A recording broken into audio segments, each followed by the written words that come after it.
So now some people just look at our licensing statistics and they say, well, we're not going to lose that many. Because in the licensing statistics, those people that are trying to get product licenses, about half fail. So there's about a 50% failure rate.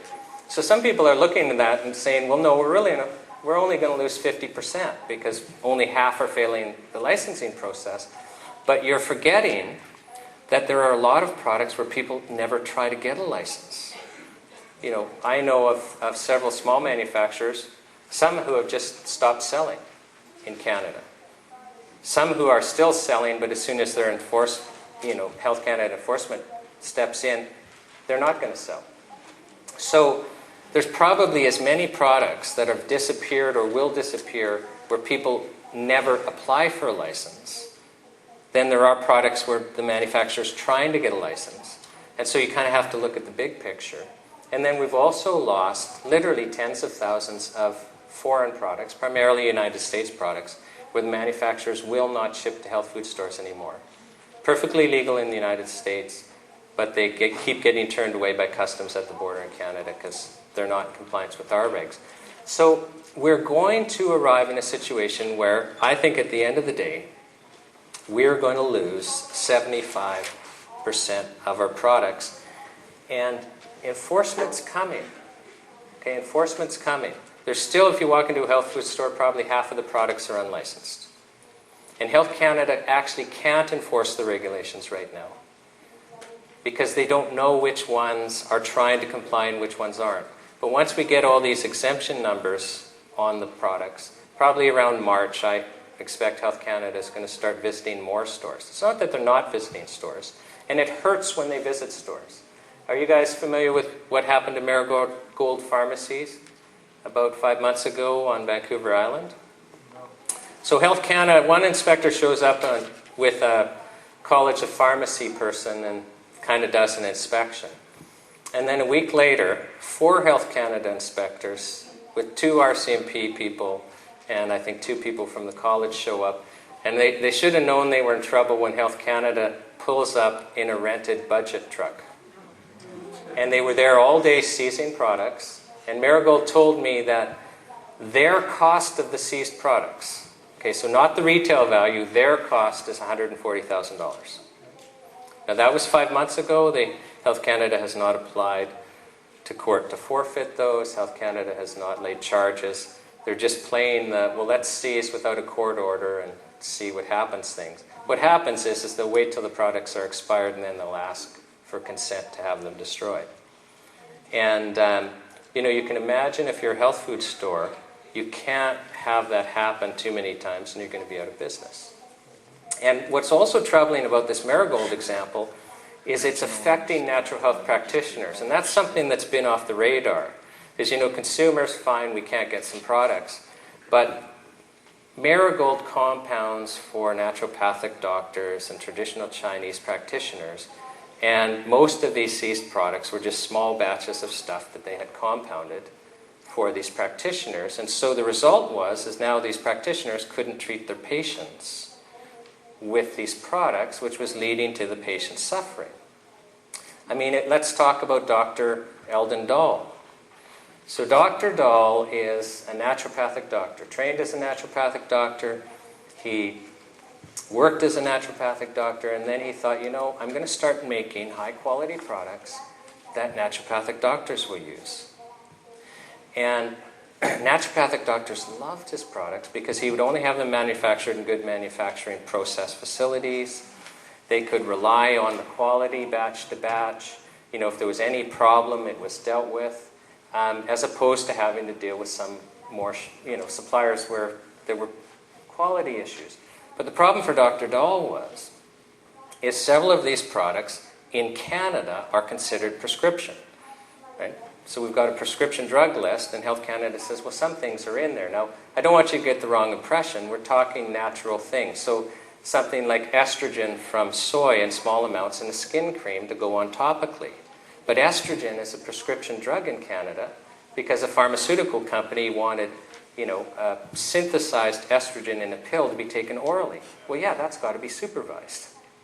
But natural estrogen from a soy base in a skin cream, does that need to be supervised? It raises a good question. And you also need to appreciate, I think every single one of these so-called prescription products are not prescription in the United States. So from a risk perspective, I have to honestly confess I have trouble believing that the Canadian public was at risk when any Joe south of the border can go to Walmart and buy the products and just follow the directions. But yet in Canada, people were using it under the direct supervision of natural practitioners, such as naturopathic doctors. I have trouble believing that such people were at risk. But actually, Health Canada created a risk by taking the products away. Because I called naturopathic doctors to find out, well, what's the effect of this on you? And I found some startling things. So first of all, the naturopathic doctors were saying, well, in some cases, we just can't get these products, and now we have to try and get them through suppliers with a quality we don't trust, and it's creating problems for our patients.